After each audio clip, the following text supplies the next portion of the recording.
magsilapit sa Diyos ng pag-ibig at sa Kanya ay sumamba sa Diyos na ating Ama. Iwanan at ating samahan ang Diyos ng buhay, Diyos na ating Amay. Halina't magsilapit sa Diyos ng pag-ibig at sa Kanya ay sumamba sa Diyos na ating Ama. Sa ngalan ng Ama at ng Anak at ng Espiritu Santo, Amen. sumainyo ang Panginoon. At sumaiyo rin. Upang tayo maging marapat sa misang ito, magsisimula po tayo para sa ating mga kasalanan at pagkukulang. Tayo pong lahat, inaamin ko sa makapangyarihang Diyos at sa inyo mga kapatid, Na lubha ako nagkasala sa isip, sa salita at sa gawa, at sa aking pagkukulang. Kaya isinasamo ko sa mahal na Birhen Maria, sa lahat ng mga anghel at mga banal, at sa inyong mga kapatid, na ako'y ipanalangin sa Panginoong ating Diyos. Kaawaan tayo ng mapagmahal na Diyos, patawarin sa ating mga sala at patnubayan hanggang sa buhay na walang hanggan. Amen. Panginoon, kaawaan mo kami. Panginoon, kaawaan mo kami. Kristo, kaawaan mo kami. Kristo, kaawaan mo kami. Panginoon, kaawaan mo kami. Panginoon, kaawaan mo kami. Yumuko tayo, maaaring ibulong sa Panginoon ang ating intensyon.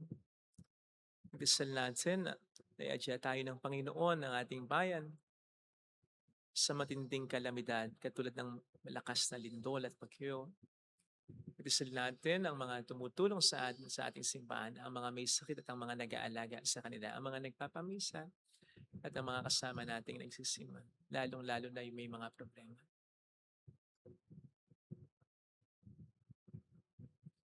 Manalangin tayo. Ama naming makapangyarihan, pakundangan sa pagpapakumbaba ng anak mong masunurin, ibinangon mo sa pagkadapa ang sangkatauhang masuwayin. Pagkaloob mo po sa amin sa banal na pagdiriwang na ito, ang banal na kagalakan upang kaming sinigip mo sa kaalipinan ay magkamit ng iyong ligayang walang katapusan. Sa pamamagitan ni Jesucristo, kasama ng Espiritu Santo, magpasa walang hanggan. Amen. Ang salita ng Diyos mula sa aklat ni Propeta Oseas. Ito ang sinasabi ng Panginoon. Nang bata pa ang Israel, siya ay aking minahal na parang tunay na anak. At inilabas ko siya sa Ehipto. Ngunit habang siya'y tinatawag ko, lalo naman siyang lumalayo. Lagi na lamang siyang naghahandog sa mga Diyos-Diyosan at nagsusunog ng kamanyang sa kanilang mga Diyos-Diyosan. Ako ang nagturo kay Efraim na lumakad. Kinalong ko siya. Subalit hindi nila alam na ako ang nangangalaga sa kanila.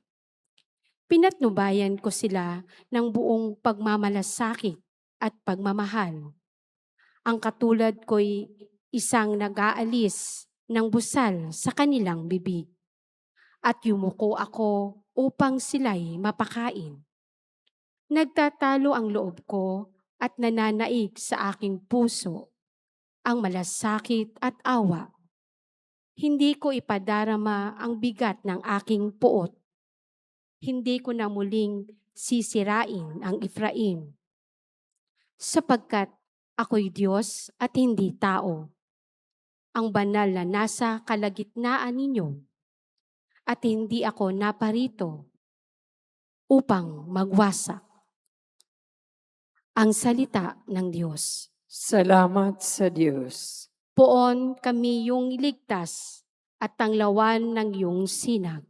Poon kami iyong iligtas at tanglawan ng iyong sinag. Pastol ng Israel, kami ay pakinggan.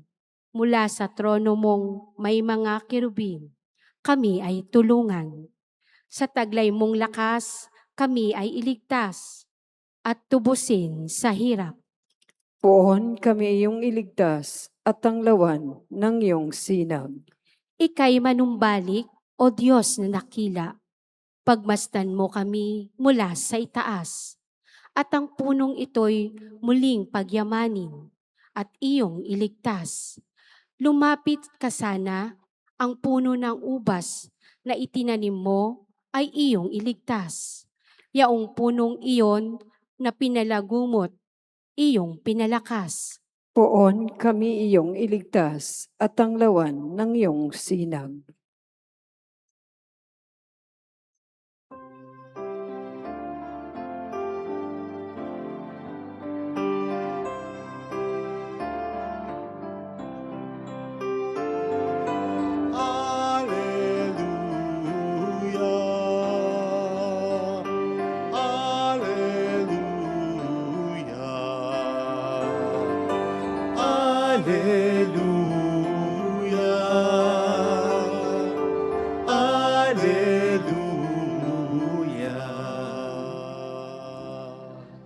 Sumayin niyo ang Panginoon. At sumaiyo rin. Ang mabuting balita ng Panginoon ayon kay San Mateo. Papuri sa iyo, Panginoon. Noong panahong iyon, sinabi ni Jesus sa kaniyang mga apostol, "Umayo kayo at ipangaral ninyo na malapit ng maghari ang Diyos. Pagalingin ninyo ang mga may sakit at buhay ng mga patay. Pagalingin ninyo ang mga ketongin at palayasin ng mga demonyo. Yamang tumanggap kayo ng walang bayad, magbigay naman kayo ng walang bayad. Huwag kayong magdala ng salapi, maging ginto, pilak o tanso sa inyong mga lukbutan. Huwag din kayong magdala ng supot sa inyong paglalakbay, inibihisan, pampalit na panyapak o tungkod, sapagkat ang manggagawa ay may karapatan sa kanyang ikabubuhay. At saan mang bayan o nayon kayo dumating, humanap kayo ng taong karapat-dapat pakituluyan at manatili kayo roon habang kayo nasa lugar na iyon. Pagpasok niyo sa bahay, sabihin niyo, maghari nawa ang kapayapaan sa bahay na ito. Kung karapat-dapat ang mga tao sa bahay na iyon, panatilihin ninyo sa kanila ang inyong bati. Kung hindi, bawiin niyo ito. At kung ayaw kayong tanggapin o pakinggan sa isang tahanan o bayan, umalis kayo roon at ipagpag ang alikabok ng inyong mga paa. Sinasabi ko sa inyo, sa araw ng pag-uukom, mahigit na mabigat ang ipaparusa sa mga tao sa bayang iyon, kaysa dinanas ng mga taga-Sodoma at taga-Gomora. Mga kapatid, ang mabuting balita ng Panginoon. Pinupuri ka namin, Panginoong Hesukristo. Welcome sa Our Lady of Lazaret Quasay Parish, kung saan ayos lang pong umiyak. Kasamahan tayo ng mahal na ina sa pag-iyak at sa pagdarasal upang maging maayos ang lahat. Alam natin pare-pareho ang halaga ng tamang paghahanda o preparasyon para sa isang okasyon, kompetisyon, gawain o proyekto. Kaya naman bukod sa mga gagamitin natin at mga taong makakasama natin, ay inihanda din talaga natin ang sarili natin. Sapagkat naniniwala tayo at ito ay proven na may kinalaman ang tamang preparasyon o paghahanda para sa tagumpay or at least maayos na outcome ng resulta na ating inaasam. Kung papaanong kumbinsido rin naman po tayo na ang mali o hindi tamang paghahanda ay konektado sa anumang negatibo, pagkabigo o bulilyaso na naranasan ng tao. Sabi nga po sa Ingles, failure to prepare is preparing to fail. Na para bang kapag hindi tayo naghahanda, we are setting ourselves up for an unfortunate, unfavorable outcome. Kaya iwasan natin yan. Let us always prepare. Upang magkamali man tayo, magbigo man tayo, makaranas man ng bulilyaso, hindi natin sisihin ang ating sarili dahil naghanda tayo. Hindi naman lahat ay ating kontrolado. Pero may saving factor pa rin dito kahit ang lahat ay hindi natin kontrolado. At yan po ang sinasabi sa atin ngayon ng ating narinig na ebanghelyo. Narinig po natin sa Ebanghelyo na sa pag-usugo ng Panginoon sa kanyang mga disipulo, hindi niya ito pinagdala ng kung ano-ano, ng lukbutan, ng supot, extra panyapak, tungkod, ginto, pilak, na kung iisipin po natin ay kailangan sa kanilang pag-imisyon. Pero hindi po ito against the value of preparation dahil alam naman po natin na siguradong inihanda ng Panginoon ang kanyang mga alagad. At mas maganda ang paghanda na ginawa niya para sa kanila because He prepared them not just externally but also internally. And by internally, I mean, He did not just improve their confidence in themselves, but more than this, their confidence in God. Dito po papasok yung sinasabi ko nga na kahit hindi natin kontrolado ang lahat, kontrolado naman ng Panginoon. Yes, kahit na pagkakamali, kahit na ang isang kasalanan, ibig sabihin may magagawa ang Diyos yan. Sabi ko nga po kahapon, ang disgrasya ay pwede niyang gawing grasya, ang mali ay po pwede niyang itama, at ang liku-liko ay po pwede niyang tuwirin, basta't magtiwala lamang tayo sa Kanya. Kaya nga nandun ang boldness, ang tapang ng mga alagad na ipahayag ang mabuting balita at pumunta kung saan-saan sila sinusugo ng Panginoon dahil alam nila, kumpiyansa sila na ang Diyos ang bahala sa kanila. Hindi naman po kasi nagsusugo ang Panginoon for a specific mission nang hindi niya tayo bibigyan ng lakas upang magawa, matupad natin yung mission na yun. Dahil yung gagawin natin ay hindi naman sa atin sa Kanya. Kaya kung tayo magtitiwala lalo sa Kanya, hindi talaga siya magpapabaya. Makikita natin kung paano siyang kikilos sa buhay natin. Kung paano poprotektahan niya tayo sa masama at kung paano kahit ang mga mangyayari sa ating problema ay po pwede niyang pagkuhanan ng mga biyaya o ng mga bagay na maganda.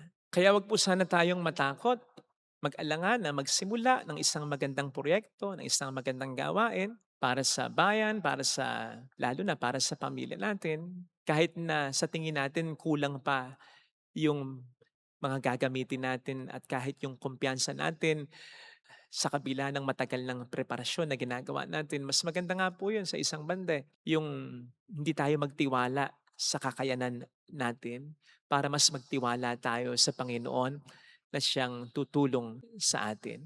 Basta tama din po ang ating spiritual preparation ha. Darasal, nagsisimba, nagpapakabuting tao, nagkukumpisal kapag may mga malalaking kasalanan, nagbabalik loob sa Diyos. Yun. Yun ang mas magandang preparation. Una dapat ang spiritual bago ang material. Hindi ko sinasabing wag maghanda externally, materially, physically. Pero more than that, dapat nandoon ang kumpiyansa sa Panginoon. Mas magdasal, mas simba, mas magtiwala sa Kanya, mas magpakabuting tao. Sapagkat ang magandang preparasyon ay hindi yung mapuno muna ng mga kailangan nating material na bagay ang ating mga kamay bago tayo magsimula ng isang mahalagang gawain, kundi yung mapuno ng pagtitiwala sa Diyos ang ating puso. Ang Diyos na alam nating hindi sa atin magpapabaya. Because those who really trust in God's divine providence while also doing their best will really discover that God does not abandon those He sends. Madalas po kasi hinahanda muna natin ang lahat. Yung schedule, yung gagawin, yung mga gagamitin, yung mga taong kakausapin. We forget to prepare our heart. Yung puso natin na dapat ay puno ng mabubuting bagay at hindi ng kasalanan. Yung puso natin na dapat pinaghaharian ng pagtitiwala sa Diyos at hindi ng pagdududa. Yung puso natin na dapat ay nagtitiwala hindi sa sariling kakayanan, kundi sa Diyos lamang. Yun ang nakakalimutan nating i-prepare. Kaya sana, more than anything else, let us help Jesus prepare our hearts para di man mawala ay mabawasan ng malaki ang takot natin sa mga responsibilidad natin sa pamayanan, lalong-lalo na sa pamilya natin. Ito sana ang hiling nating biyaya sa pagdiriwang natin. Amen. Lagay natin ang ating kanang kamay sa tapat ng ating puso.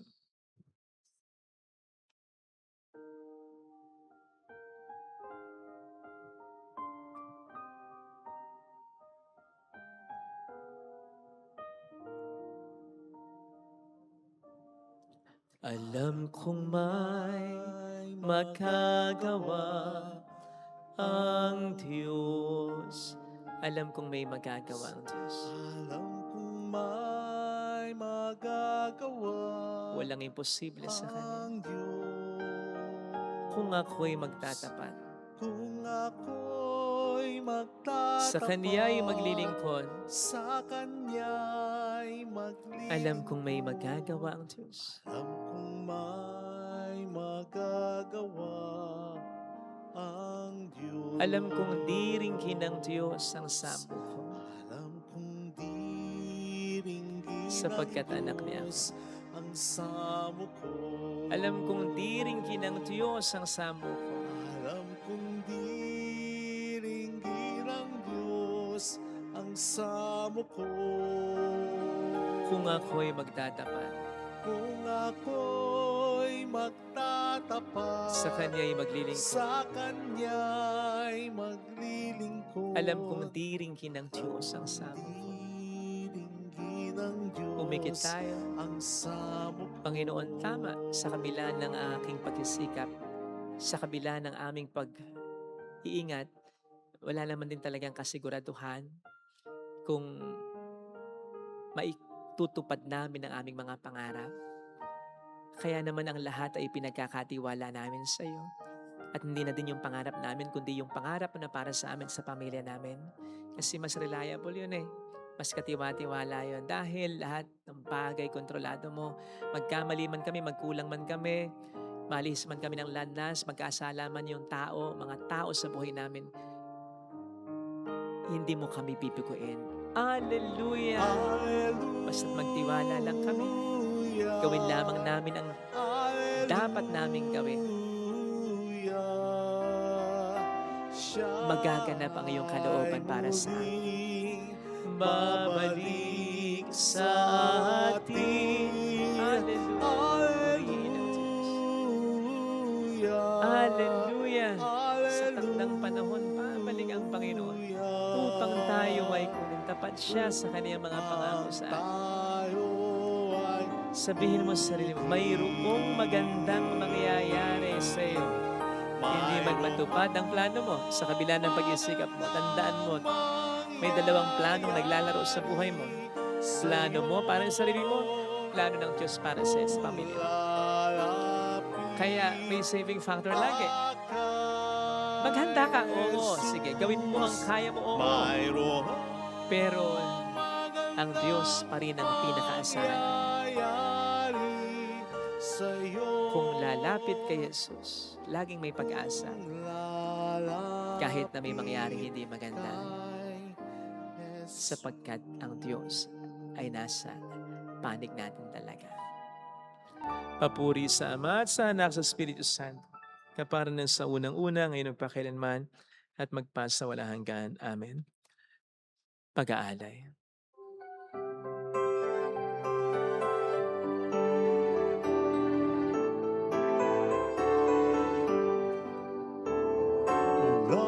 Sa mga butil na umitik ng buhay, natipong mga trigo'y sa tinapay nagwawakas, pinagpagura na lipak na kamay, at ng pawis na sano'y nunugan, tanging sa iyo lamang iniyalay.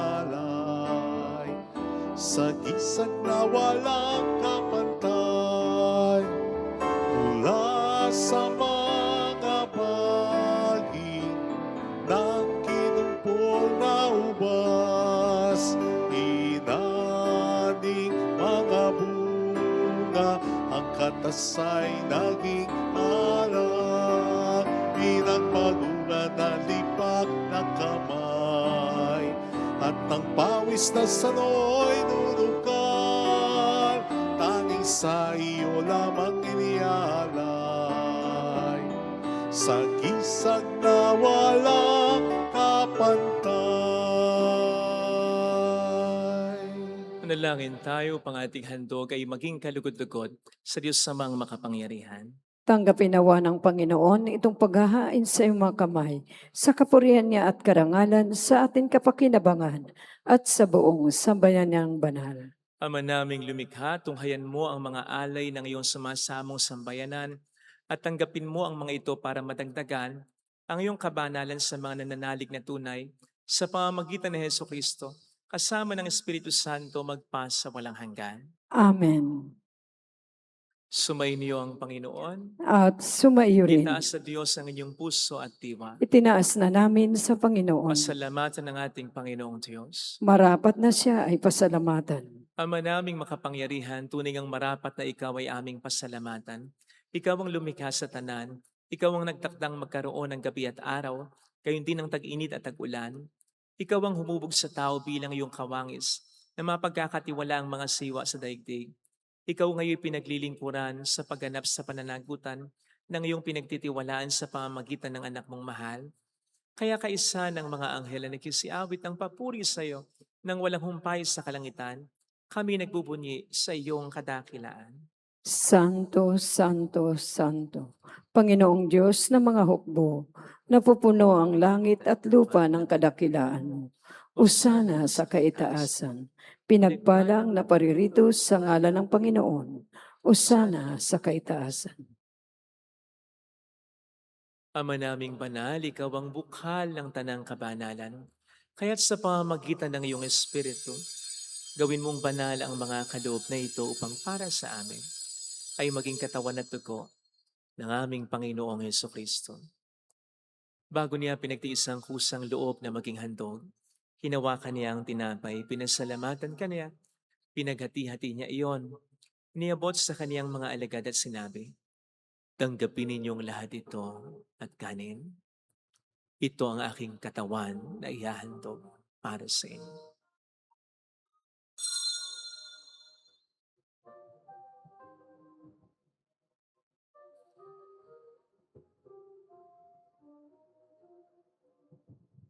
Gayun din naman nang matapos ang hapunan, hinawakan niya ang kalis. Muli kaniyang pinasalamatan. Iniabot niya ang kalis sa kaniyang mga alagad at sinabi, "Tanggapin ninyong lahat ito at inumin. Ito ang kalis ng aking dugo ng bago't walang hanggang tipan. Ang aking dugo na ibubuhos para sa inyo at para sa lahat sa ikapagkapatawad ng mga kasalanan. Gawin niyo ito sa pag-alala sa akin."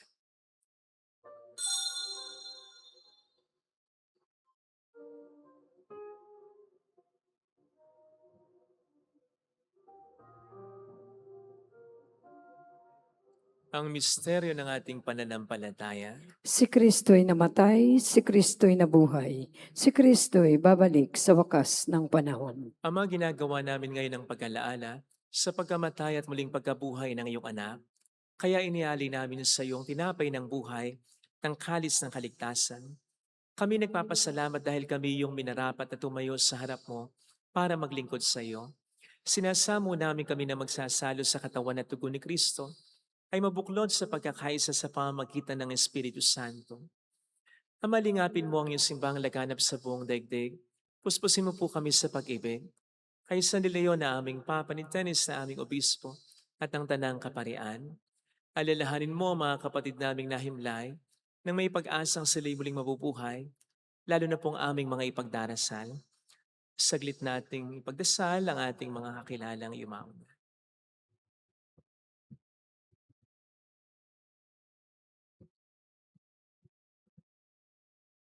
Kaawaan mo sila at patuloyin sa iyong kaliwanagan. Kaawaan mo at paging tapatin kaming lahat na makasalo sa iyong buhay na walang wakas. Kaysa ang mahal na birhen ng Lasalet ang ina ng Diyos, isanuse ang kabiyak ng kanyang puso. Lahat ng mga banal na namuhay dito sa daigdig ng kalugod-lugod sa iyo, may pagdiwang nawa namin ang pagupuri sa ikararangal mo sa pamamagitan ng iyong anak na aming Panginoong Hesukristo. Sa pamamagitan ni Kristo, kasama niya at sa Kanya, ang lahat ng parangal papuri ay sa iyo, Diyos amang makapangyarihan, kasamang Espiritu Santo magpasawalang hanggan. Amen.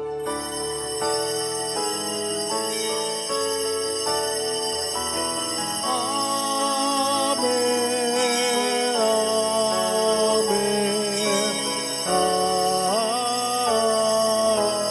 Amen. Tumawag tayo sa ating Ama.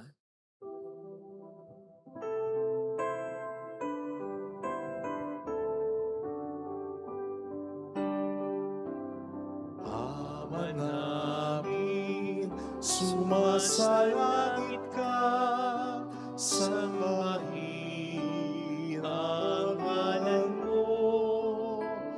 Mapasamin ang kaharian mo, sundin ang loob mo, dito sa lupa, mananang sa langit. Bigyan mo kami ngayon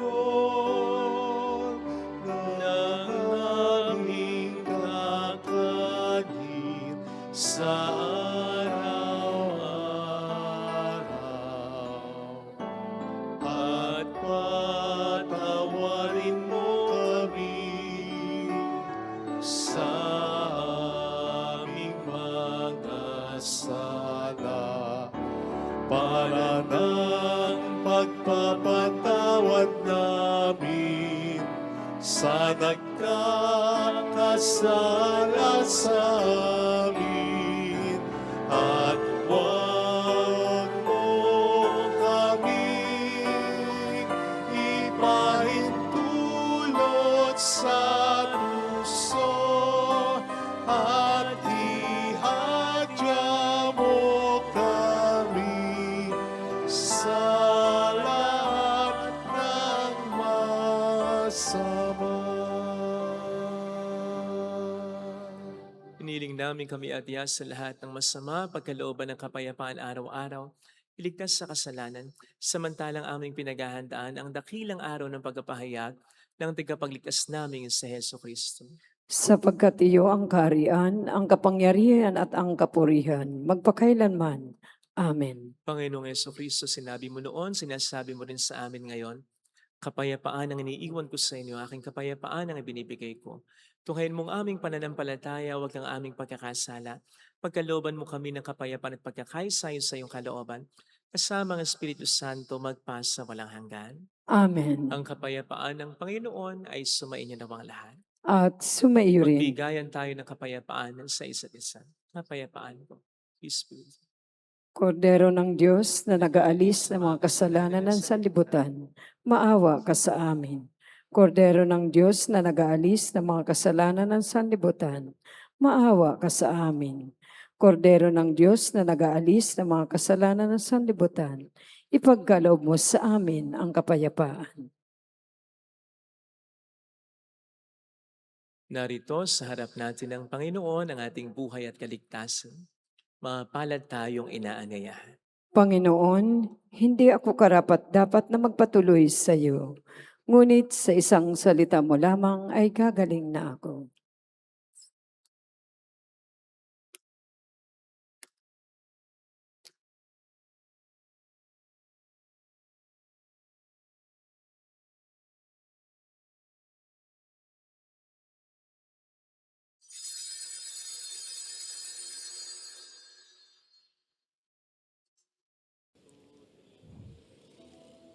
Panalangin para sa espiritual na pakikinabang.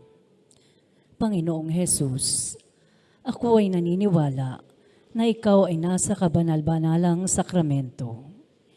Iniibig kita ng higit sa lahat at ninanasa kong tanggapin ka sa aking kaluluwa. Sapagkat sa mga sandaling ito, hindi kita matatanggap sa sakramento. Tumuloy ka sa espiritu sa aking puso. Niyayakap kita na parabang naririto ka na. Inaalay ko ng buong buo ang aking sarili sa iyo. Huwag mong hayaang mawalay ako sa iyo. Amen.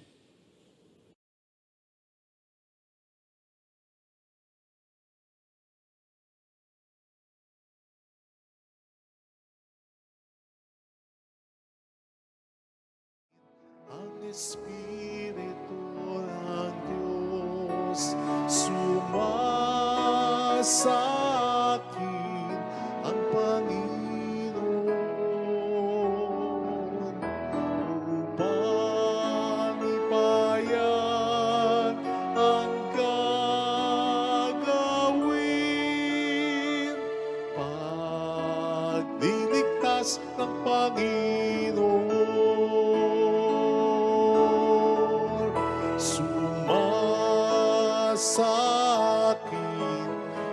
Espiritu ng Diyos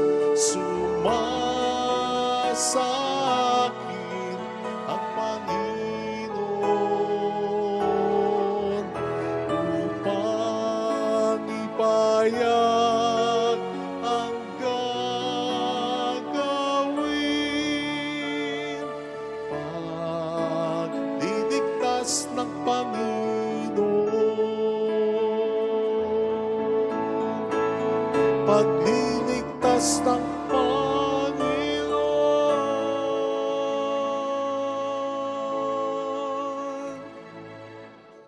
Manalangin tayo. Ama naming mapagmahal, kaming mga pinapagsalo mo sa piging na banal, ay makatanggap nawa ng bungang karagdagan ng iyong pagliligtas na aming pinagdiriwang sa pamamagitan ni Jesucristo, kasama ng Espiritu Santo magpasa walang hanggan. Amen. Holy God, Holy Mighty One, Holy Immortal One. Have mercy on us and on the whole world. Holy God, Holy Mighty One, Holy Immortal One. Have mercy on us and on the whole world. Holy God, Holy Mighty One, Holy Immortal One. Have mercy on us and on the whole world. Jesus, King of Mercy, We trust in you. alalahanin, Alalahanin o mahal na Birhen ng Lazaret, ina ng pag-asa, ikaw ang nagpapaalala sa amin magbalik loob sa Ama. Ito ang nagpapatunay na ang kagandahan loob mo'y nanatiling busilak. Sa pag-aruga mo sa amin, tungkulin mo'y tinupad. Sa paanan ni Kristo, itinuring mo kami mga tunay mong anak. Kaya ninais mong ni isa'y huwag mapahamak, maging sa iyong walang tigil na pananalangin pati luhay pumatag. Huwag naman mawala ng saysay ang iyong paghihirap. Iling nawa namin sa iyo o aming inang liyag, na matapos ang pakikibaka namin sa mundong ito, at sa pananatili namin tapat kay Kristo, sa kapurihan mo'y makibahagi kaming ganap, upang kung nasaan ka ngayon ay maparoon din kaming lahat, at ang kaganapan ng kalwalhatian ng Diyos Amay, tuluyang matupad siya ay nawa. mahal na Birhen ng Lazaret, tagapagkasundo ng mga makasalanan. Ipanalangin mong walang patid kami mga dumudulog sa iyo. Maraming pong salamat sa inyong pakikisa, sa mga tinutulong po ninyo sa amin na nagiging dahilan para marami din po tayong matulungan ng mga simbahan, ng mga institutions and individuals. Salamat po sa inyong tiwala. Salamat po sa inyong pagmamahal. Sumainyo ang Panginoon. At sumaiyo rin. Pagpalain kayo kasama ang ating pamilya na mapagmahal na Diyos, ng Ama at ng Anak, ng Espiritu Santo. Amen. Umayo tayo sa pag-ibig ni Kristo. Salamat sa Salamat din Diyos. po.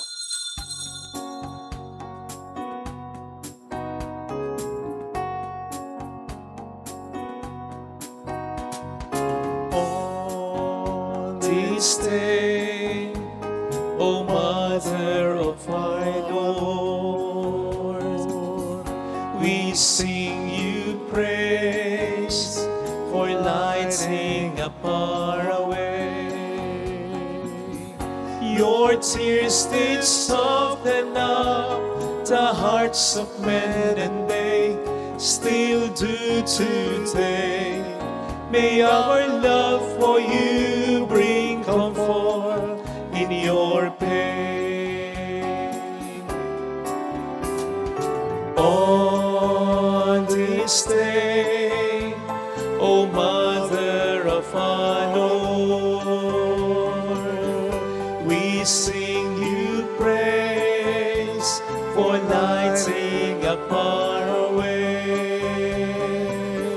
Your tears did soften up the hearts of men, and they still do today.